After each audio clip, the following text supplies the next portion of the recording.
This is John Daly at the State House in Philadelphia. A powerful opponent of the Declaration of Independence has emerged here on this fourth evening of July 1776. An opponent strong enough to rally the latent opposition to separation from the mother country. Mr. John Dickinson, Pennsylvania's leading delegate to the Continental Congress, has just told reporters that he intends to speak on the floor before the final vote is taken. This in a supreme effort to block this declaration, which would commit our 13 colonies to revolutionary war with England. Mr. Dickinson agreed that he is staking his political future on the outcome of the vote. He anticipates that if he fails to block passage of the Declaration of Independence, he will be ejected from the Congress and be July 4th, 1776, the State House in Philadelphia. You are there. John Dickinson, John Adams, Thomas Jefferson. CBS takes you back to the evening when the colonial leaders fought their showdown battle on the issue of independence from England, with the fate of the continent hanging in the balance. All things are as they were then, except for one thing. When CBS is there, you are there. You Are There is based on authentic historical fact and quotation. And now, July 4th, 1776, the Philadelphia State House and John Daly. Dining during the recess, which is now officially over. We hurried from the inn to this microphone here on the floor of the Congress to bring you this news. Mr. Dickinson has not arrived yet. He should be along at any minute, but meanwhile, the news has preceded him, and it's having an explosive effect on the delegates who are present. As a matter of fact, the weather isn't helping things either. It's very hot here in Philadelphia tonight, and in their heavy waistcoats, ruffles, and wigs, the delegates in the hall are perspiring profusely. Even more irritating are the horse flies from a nearby stable which come in through the open windows. These flies are nasty, so much so that Mr. Thomas Jefferson of Virginia, the author of the Declaration, has said that it is not at all unlikely that this debate will be ended not by sharp logic of the delegates, but by the even sharper bite of the horseflies. Major George Fielding Eliot has been talking to the delegates and is now ready with his analysis of the possibilities inherent in Mr. Dickinson's announcement. So I switch you now to our CBS headquarters booth here in the Congress. Come in, Major Eliot. Mr. Dickinson's views carry great weight here. His announcement, therefore, comes as a shock to those delegates who want the Declaration of Independence passed. Mr. John Adams, from the Massachusetts Bay Colony, leader of the Independence Party, had hoped the Declaration would go through unanimously, but that's no longer possible. Indeed, the Declaration may not even pass. Mr. Adams and Mr. Dickinson personify the present political conflict. Mr. Adams is the son of a Massachusetts lawyer. He was educated for the law in New England. He agrees with the men who dumped the East India Company's tea into Boston Harbor. Although Mr. Adams prides himself on being a plain man, the delegates regard him as arrogant and intolerant of all who differ with his views. Mr. Dickinson, on the other hand, was born to wealth. He received his education at London's Middle Temple. He has a mild, amiable, sincere manner. He opposes independence because of his conviction that all political injustices can be righted by legal methods without recourse to violence or revolution. Just a moment. John Adams and Thomas Jefferson have entered the hall. So, back to John Daly. Mr. Jefferson! Mr. Jefferson! Yes? Mr. Jefferson, you've heard the news that Mr. Dickinson will speak against independence. May we have your comment? I have the greatest respect for Mr. Dickinson's courage and integrity. Mr. Adams and I wish we could say as much for his political judgment. This Congress, sir, is in no mood for any more of Mr. Dickinson's temporizing. In the course of this debate, the delegates have learned to know Mr. Dickinson for what he is. A spineless aristocrat at best, at worst an agent of the enemy. Well, Mr. Adams, we're very glad to have your comment also. Are you accusing Mr. Dickinson of being in the pay of the British? I hardly think Mr. Adams If you intended please, Mr. any... Jefferson. Sir, Mr. Dickinson has consistently sabotaged the work of this body by fallacious appeals to reason and by parliamentary devices, but no more of that. The Declaration of Independence will be put to a vote as soon as President Hancock arrives and calls this meeting to order. And I am confident that the gentleman will be unable to sway the Congress from the course on which it is now well launched. Thank you, Mr. Adams and Mr. Jefferson. The delegates are taking their seats. And as you must have gathered from Mr. Adams' remarks, the long smoldering enmity between him and Mr. Dickinson has finally flared out into the open. The debate, when he and Dickinson clash on the floor, promises to be more violent than any this Congress has heard in the 2 years since it's been in existence. Mr. Dickinson has just entered the hall, and he has to pass our microphone. He's coming this way now. Mr. Dickinson, sir. Yes, Mr. sir. Dickinson. Mr. John Adams has just called you an agent of the enemy, Mr. Dickinson. Would you care to Mr. make... Adams considers anyone who differs with him to be an agent of the enemy.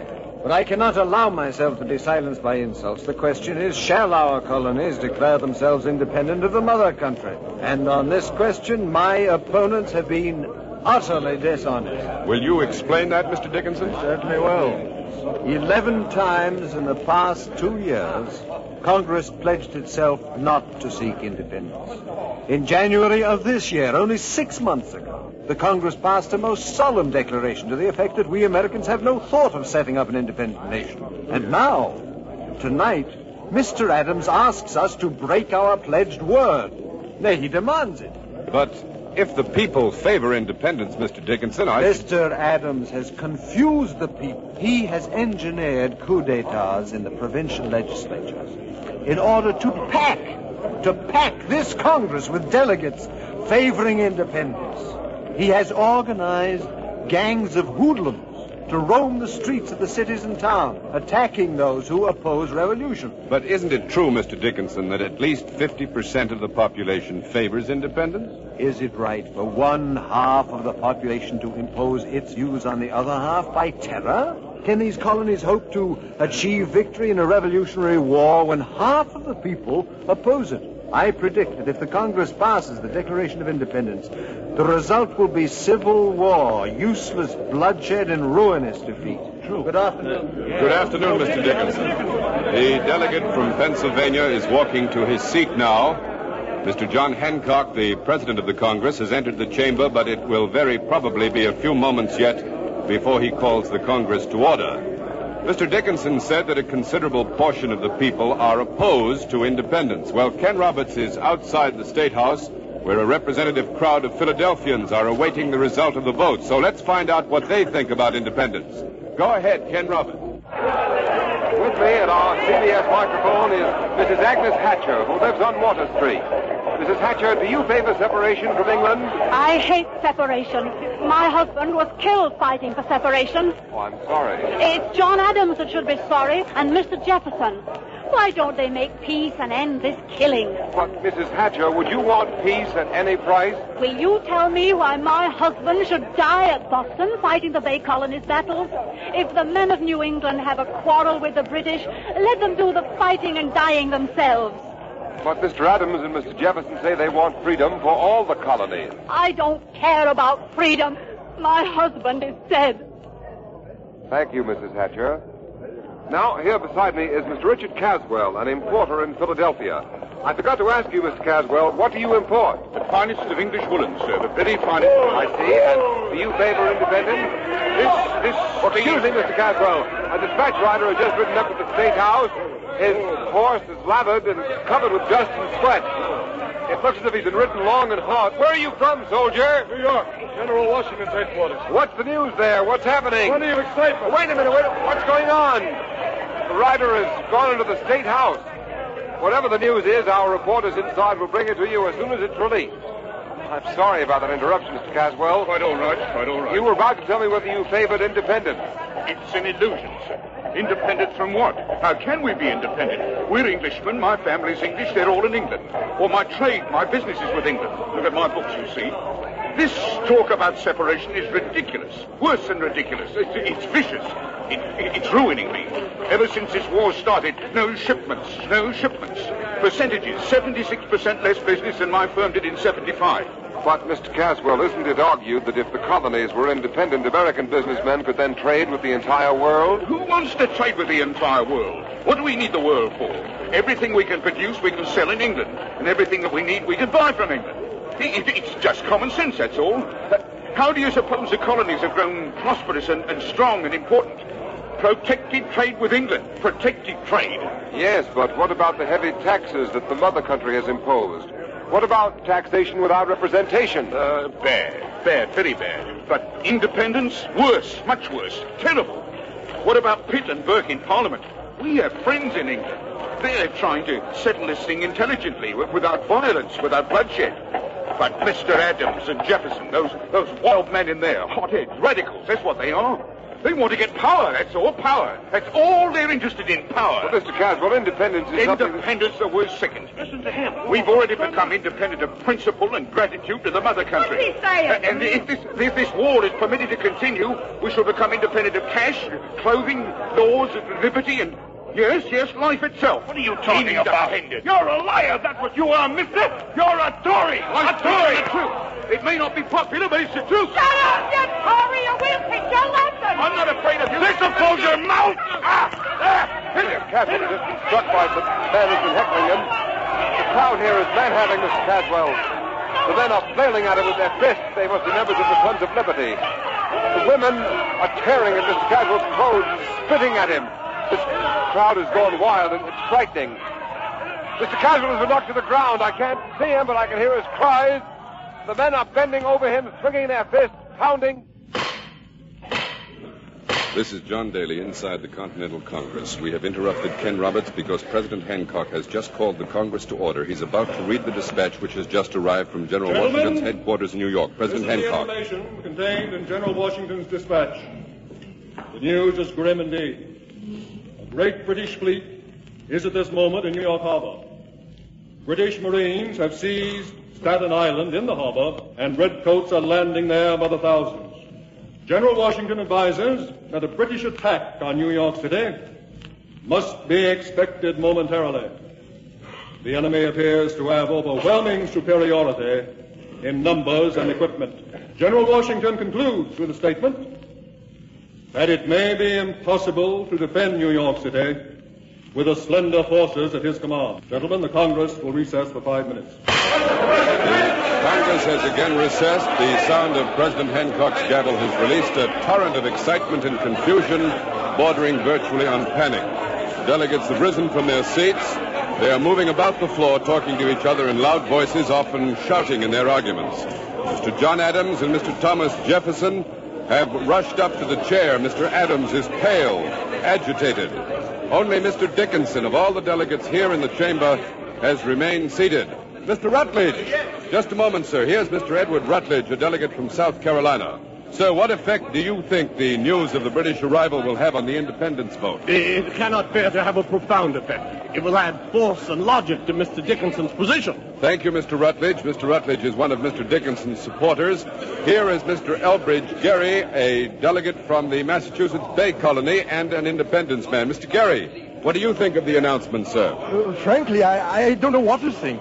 Mr. Dickinson may well argue now that the Declaration of Independence may not be worth the paper it's written on. But we must keep our head.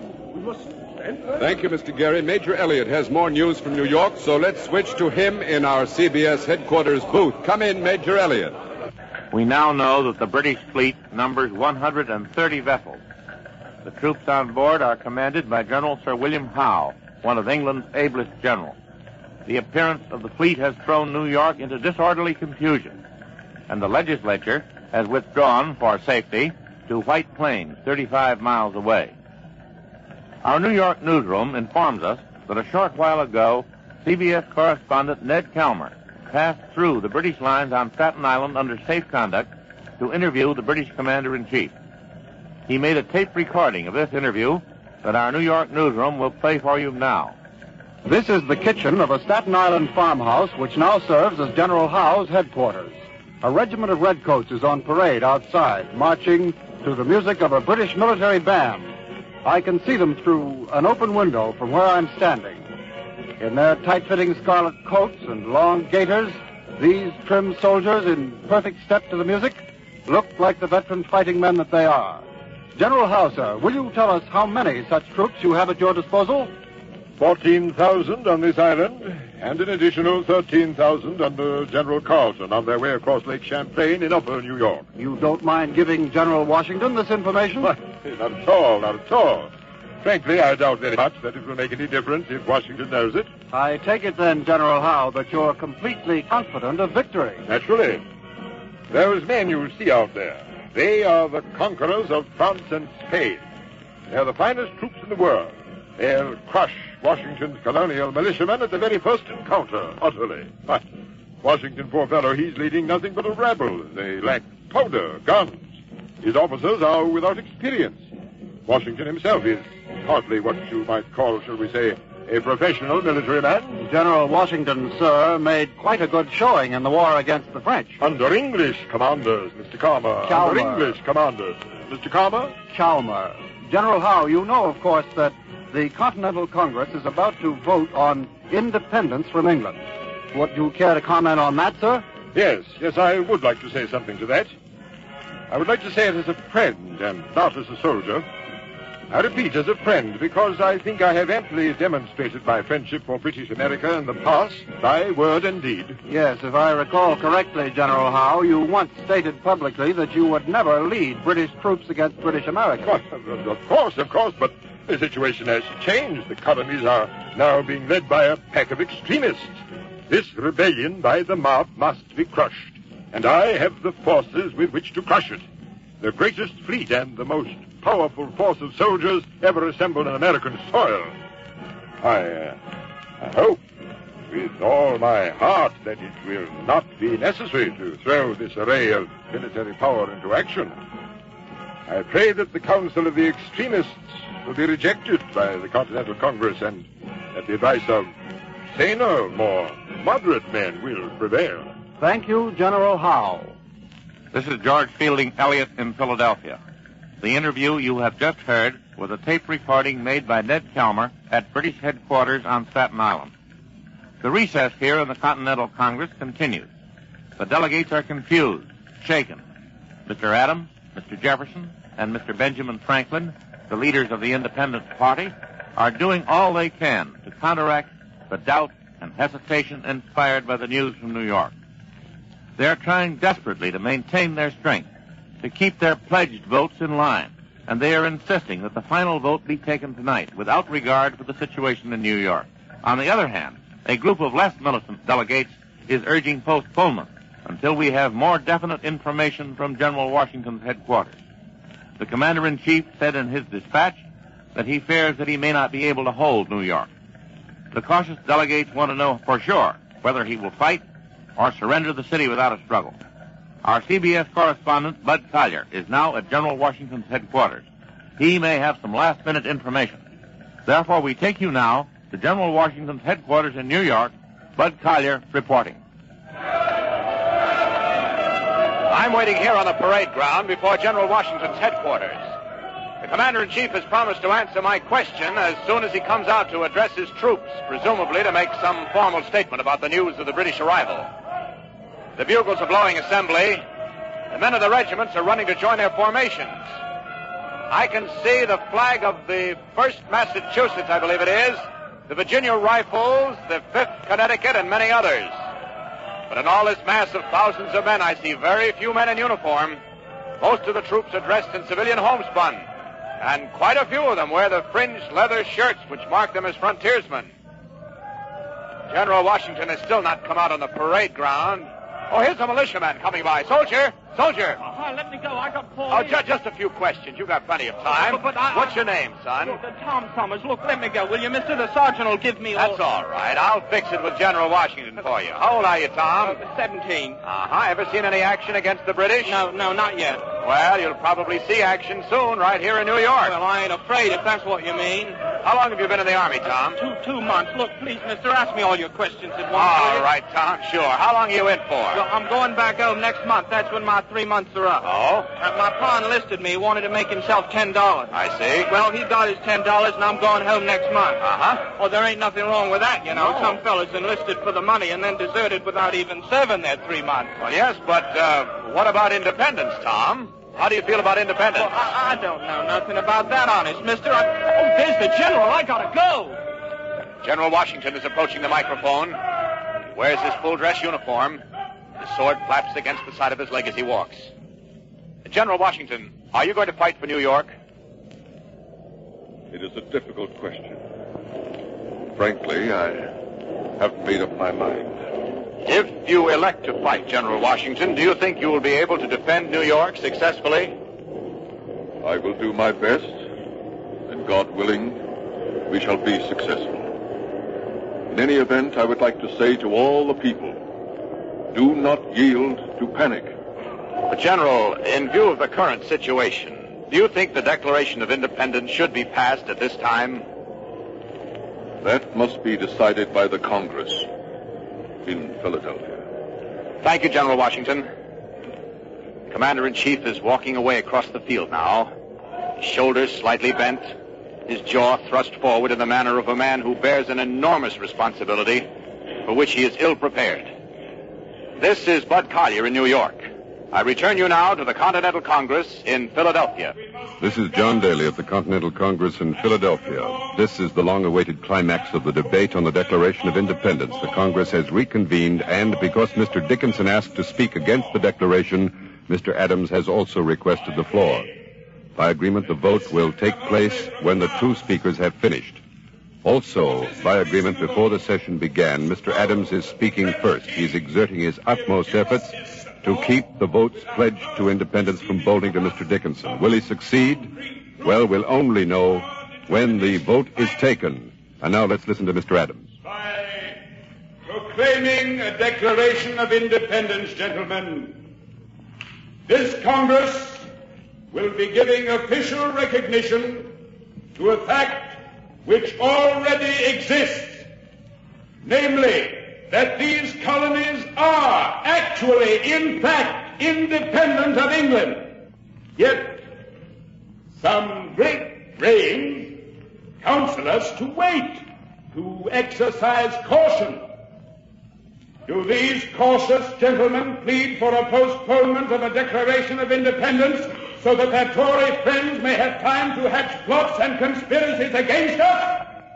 Gentlemen, to delay is to play into the hands of the enemy, defeating the cause for which so much blood has already been shed. There must be no further delay. The people are ready. The people wait for the Congress to lead them. The hour has struck. The Congress must proceed now to a vote, an affirmative vote, on the Declaration of Independence.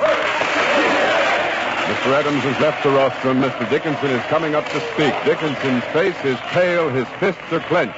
He's clearly marshaling all of his strength for a supreme effort of oratory. He's waiting now for the Congress to come to order. Mr. Dickinson. Mr. President, I accuse my opponents of cynicism. They cannot believe that these colonies will be able to endure as independent states. Their true goal is not independence. They exploit indignation against the mother country to further their own personal fortunes. Mr. President, my opponents make their appeal to the emotions. I make my appeal to intelligence and logic. Mr. President, British troops are on Staten Island in overwhelming force. They are about to attack New York. General Washington's task will be difficult at best, but a Declaration of Independence now will serve only to divide the people of New York and make the defense of that city hopeless. Pass the Declaration and you will set brother against brother, father against son. The colonies will become not only the scene of warfare with a mother country, but civil war as well. And in the bloody, senseless, fratricidal struggle, there is no possibility of success. Proclaim independence this evening, gentlemen, and you gain nothing. You merely invite the whirlwind of destruction. I urge you to vote against it. I beg, I plead, I beseech you, vote against independence. Mr. Dickinson's plea has been received without applause. The delegates are calling the question, and there seems to be no objection. Oh, but wait a minute. Several of the delegates have risen. However, they're not going to ask for the floor. These delegates are leaving the hall. 4, 5. There go 3 more. Others are leaving also, and I can recognize some of them as men who have been openly undecided. Apparently, they're unwilling to vote, caught on the horns of a dilemma, swayed, no doubt, both by Mr. Adams and Mr. Dickinson.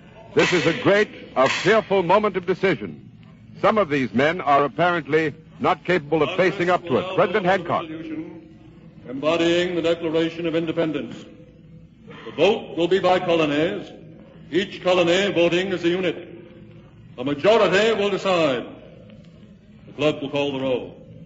12 votes will be cast. New York has decided to abstain. Thus, 7 votes will carry the issue. New Hampshire, Mr. Josiah Bartlett. New Hampshire votes unanimously for independence.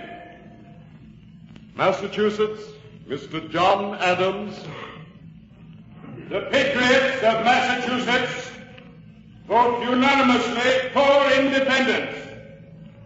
Rhode Island, Mr. William Ellery. Independence.